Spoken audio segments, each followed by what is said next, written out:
Before diving into this incredible story, remember to subscribe to the channel and turn on notifications. Here, every story has something to say, and you won't want to miss a single one.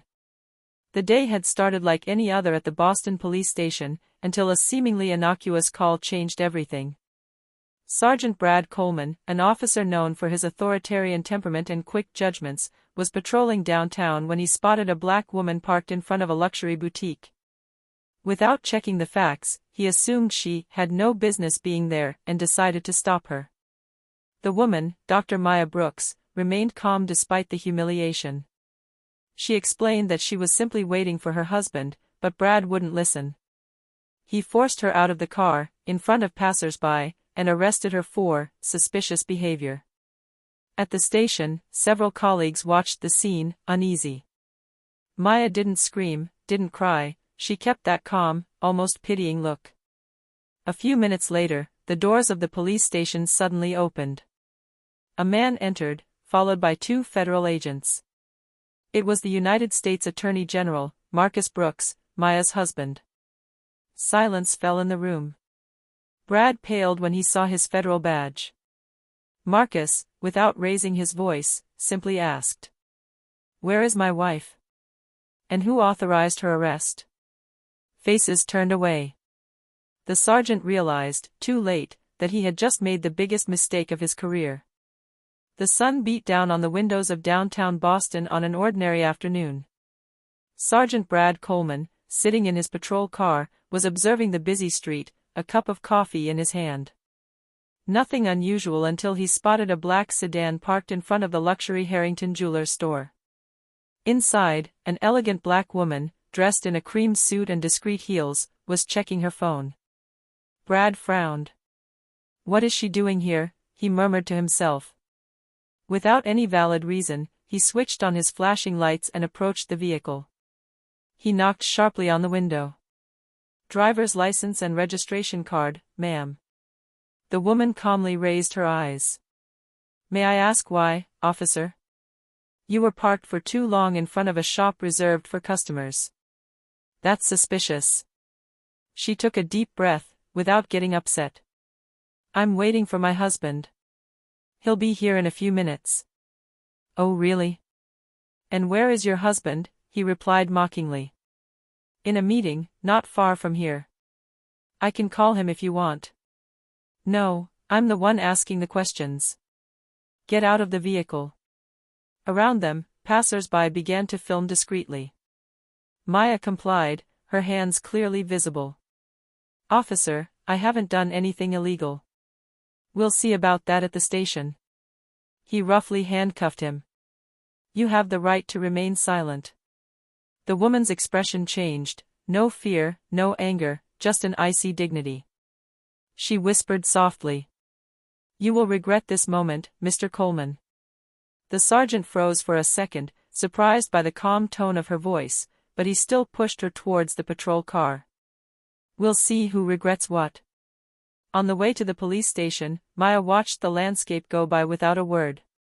In her pocket, her phone vibrated, a message she didn't need to read. Her husband already knew. The door to the police station slammed shut when Brad Coleman let Maya in. The cold air of the building contrasted with the burning tension he had just brought with him.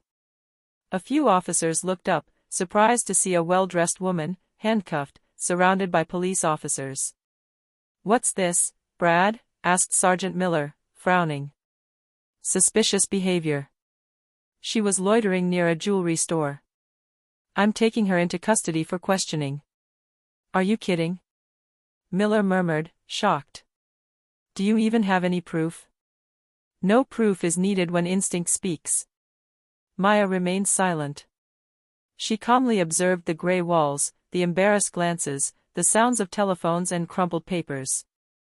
There was something strange about his attitude, a disconcerting, almost unsettling serenity. She was made to sit in a small interrogation room. Coleman placed his files on the table and sat down opposite her. "Full name?" "Dr. Maya Brooks."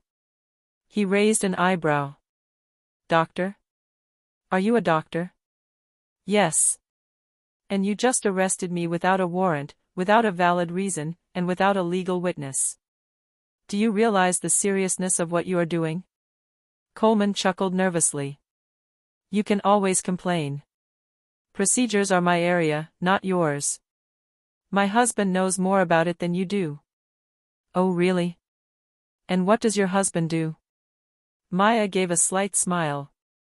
You'll find out very soon. Coleman, irritated, got up and left the room. Miller joined him in the corridor. Brad, have you lost your mind? Do you know who she is? She's just an arrogant civilian. Her tone makes me want to put her in her place. I advise you to check first. Her name. Maya Brooks. She's not just anyone. But before Brad could react, a loud noise shook the front door of the police station. 2 federal agents in suits entered, followed by a man with a confident stride, a fiery gaze, and a federal badge in his hand. All the officers instinctively stood up. Silence fell. The man asked in a cold voice. Where is my wife? A murmur rippled through the room. Brad paled. Sergeant Miller, his eyes wide, murmured. Oh, my God. It's Marcus Brooks, the United States Attorney General. Coleman felt his legs tremble. He had just crossed a line from which he would never return. Silence reigned in the police station. All that could be heard was the sound of Attorney General Marcus Brooks' footsteps, as he advanced slowly, with terrifying calm. His dark suit contrasted with the pale light of the corridor, and every glance averted as he passed. Who is responsible for this arrest? He asked in a deep voice, without raising his voice. No one answered. Sergeant Miller glanced nervously at Brad Coleman, who was frozen, his throat dry. It's me, sir, he finally murmured. Marcus LaFixa. Follow me. They entered the interrogation room together. Maya sat handcuffed, but dignified. When she saw her husband, a slight smile appeared on her lips. You took less time than I thought, she said softly. When it comes to you, no plane is too fast, Marcus replied, before turning his gaze to Brad. The policeman felt a shiver run down his spine. Sir, I didn't know that she was my wife. Marcus interrupted, his voice cold. And if it hadn't been her, would that have justified your behavior? Brad remains mute. Marcus approached slowly, his hands in his pockets. You arrested her without cause, publicly humiliated her, and deprived her of her rights. All of this was filmed, recorded, and soon went viral. Do you know what this means for your career? Coleman swallowed with difficulty. I thought I was doing the right thing, sir. You believe that? Marcus raised an eyebrow. The law isn't based on your beliefs, Sergeant, but on facts. And the facts say you've just violated 3 amendments to the Constitution. A heavy silence followed. Maya raised her wrist slightly. Perhaps you could also remind him that the handcuffs were unnecessary. Marcus signaled to Miller, who quickly removed them. Mr. Prosecutor, Coleman tried desperately, I beg you, don't ruin my life over an error in judgment. Marcus moved even closer, to within a few centimeters of him. His gaze pierced hers like a blade. No, Sergeant. I'm not the one destroying your career. Your racism is. Brad lowered his eyes, ashamed.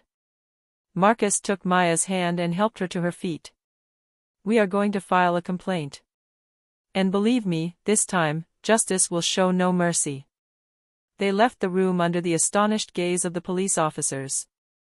Coleman, for his part, remained alone, frozen, realizing that his career had just collapsed in a few minutes. 2 days later, the story was front-page news in every newspaper in the country. News channels repeatedly broadcast the video filmed by a passerby. Sergeant Brad Coleman brutally arresting a well-dressed black woman, accusing her without evidence, under the indignant gaze of witnesses. The headlines were clear. A Boston officer humiliates the Attorney General's wife. Unjustified arrest, another shame for the police. Social media erupted. Thousands of comments denounced the injustice and prejudice, and demanded Coleman's immediate removal. In front of the police station, protesters were gathering, holding placards. Justice for Maya Brooks. Stop racial profiling. Inside the building, the atmosphere was icy. Coleman was no longer in uniform. He was waiting alone in an audition room. The door opened. It was Captain Harris, his superior. "Brad, I've always defended you. But this time, there's nothing I can do. Captain, I never intended for this to escalate like this. You handcuffed a woman for no reason. And not just any woman. Her husband is the Attorney General, Brad. You think that's the end of it?" Coleman lowered his head. Harris put a file on the table: immediate suspension, disciplinary proceedings, and a federal investigation for abuse of authority. You are suspended without pay as of today. The Department of Justice will take over. Brad felt the ground give way beneath him. "I'm going to lose everything." "You haven't lost your job, Brad. You've lost your humanity." Meanwhile, in Washington, Marcus Brooks was holding a press conference. Beside him, Maya remained upright, calm, dressed in a black suit. Marcus addressed the journalists. "What happened to my wife is not an isolated case. It reflects a sick system. But today, we are not just going to talk about anger. We are going to talk about reform." The cameras were clicking. Maya added softly, "I don't want revenge. I want change. So that no other black woman, no other citizen, ever has to go through what I went through." A respectful silence fell over the room. Maya's face, dignified and strong, was seen all over the country. And while his image symbolized resilience, Brad Coleman watched from an old television set, alone, in his empty apartment. Weeks passed. The Brooks vs. Coleman case became a national symbol, a starting point for reform on police abuses. Debates broke out in universities, courts, and police stations. Everywhere, people were talking about the quiet courage of Maya Brooks, this woman who, instead of responding with anger, had chosen dignity and justice. One autumn morning, Brad Coleman left the courthouse, his face drawn, a probation file in his hand. He had escaped prison thanks to Maya's testimony. Yes, she had asked for clemency for him. In the courtroom that day, she had simply said to the judge, "Punishment will not change his heart. But perhaps mercy will make him reflect." Those words still echoed in Brad's mind. He had lost everything: his job, his reputation, his friends. But for the first time in a long time, he felt empty and lucid. A few months later, he timidly knocked on the door of a community center. A plaque read, "Maya Brooks Foundation, Justice and Social Equality." Inside, volunteers distributed food, helped families, and listened to troubled youth. Maya, surprised to see him, approached. "Sergeant Coleman, or rather, Mr. Coleman."